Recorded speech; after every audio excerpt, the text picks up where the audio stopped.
Hi friends, மசால் வடை கடலைப்பருப்பில் எப்போதும் செய்யாதீங்க. இந்த மாதிரி செஞ்சு பாருங்கள். சூடான மசால் வடை சூடான டீயோட சாயந்தரம் நேரத்தில் உட்காந்து சாப்பிட்டு பாருங்கள். அவ்வளோ சூப்பராக இருக்கும். ப்ளீஸ் சேனலை சப்ஸ்கிரைப் பண்ணுங்கள். பெல் ஐக்கானையும் மறக்காமல் ப்ரெஸ் பண்ணுங்கள்.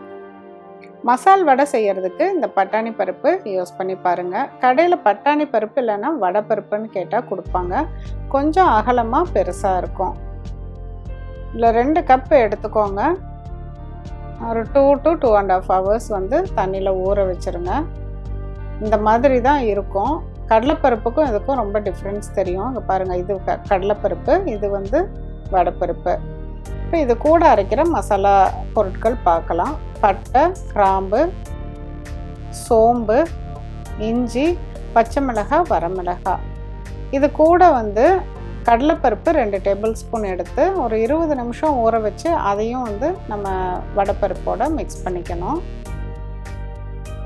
பாருங்க, நல்லா ஊறி இருக்கு. ஊறினப்புறம் அந்த மாவெல்லாம் அரைச்சி அதில் வந்து மிக்ஸ் பண்ணணும். இது பொடியாக நறுக்கின வெங்காயம், கருவேப்பிலை, புதினா, கொத்தமல்லி 3 பொடியாக நறுக்கி வச்சுருக்கேன். இப்போ வந்து 2 மணி நேரத்துக்கு மேலே ஆயிடுச்சு. பாருங்கள், பருப்பு ஊறினப்புறமே உங்களுக்கு அந்த வித்தியாசம் தெரியும். பருப்பை நல்லா கழுவிடுங்க. கழுவிட்டு இந்த வடித்தட்டில் போட்டு கொஞ்ச நேரம் வச்சுருங்க. தண்ணியெல்லாம் நல்லா சுத்தமாக வடியட்டும். இதில் இருக்க ஈரப்பதமே போதும். இதை ஒரு 3 வாயாக அந்த மிக்சி ஜாரில் போட்டுட்டு பருபருன்னு அரைச்சிருங்க. கிரைண்டரில் போட்டு அரைக்கிறப்ப நம்ம பார்த்து அரைச்சிடலாம். மிக்சியில் போடுறப்ப மட்டும் கொஞ்சம் கொஞ்சமாக போட்டு அரைச்சிருங்க. இப்போ நம்ம காமிச்ச மசாலா பொருட்கள் எல்லாத்தையும் இந்த பருப்போடு சேர்த்து அரைச்சிருங்க.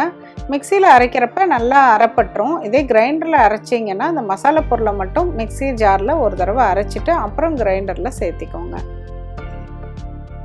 இந்த பருப்பு கூடயே வெங்காயம், இந்த புதினா, கொத்தமல்லி, கருவேப்பிலையெல்லாம் அரிஞ்சு வச்சுருக்கோம்ல, அது ஊற வச்ச கடலைப்பருப்பு. கவனமாக இருங்க, கடலைப்பருப்பு கண்டிப்பாக ஊற வச்சு தான் சேர்த்தணும்.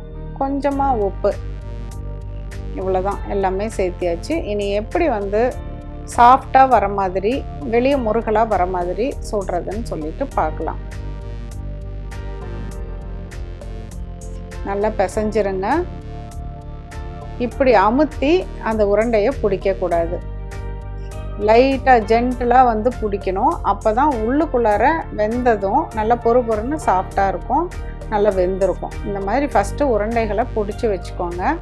எண்ணெய் வந்து நல்லா காஞ்சதும் உள்ளங்கையில் வச்சு இப்படி லைட்டாக ப்ரெஷர் கொடுங்க. ரொம்ப ப்ரெஸ் பண்ணக்கூடாது. லைட்டாக வந்து ப்ரெஸ் பண்ணுங்கள். ப்ரெஸ் பண்ணிவிட்டு போட்டுருங்க. அந்த உருண்டையெல்லாம் ரெடி பண்ணி வச்சுருக்கோம்ல, அதனால் லைட்டாக ப்ரெஸ் பண்ணி டக்கு டக்குன்னு போடுறதுக்கு சரியாக இருக்கும். இப்போ ஃபஸ்ட்டு போட்டதுக்கப்புறம் பார்த்தீங்கன்னா இந்த கலரில் வெந்திருக்கும். அதுக்கப்புறமேலு இந்த கலரில் சேஞ்ச் ஆகும். அப்புறம் கோல்டன் ப்ரௌன் கலரில் மாறும். இப்போ அப்படியே அந்த கலர் மாறுறப்ப நல்ல ஒரு கோல்டன் கலரில் வந்ததுக்கப்புறம் எடுத்துடலாம். தண்ணியெல்லாம் ரொம்ப சேர்த்தாமல் செஞ்சால் தான் எண்ணெய் குடிக்காமல் இருக்கும். பாருங்கள், பார்த்தாலே உங்களுக்கு தெரியும். இந்த கடலைப்பருப்பு போடுறது எதுக்குன்னா சாப்பிட்றப்ப நல்லா மொறுமொறுன்னு வரும். டீயோடு சேர்த்து சாப்பிடுங்க. மீண்டும் ஒரு புதிய ரெசிபியோடு உங்களை சீக்கிரம் மீட் பண்ணுறேன். தேங்க்யூ.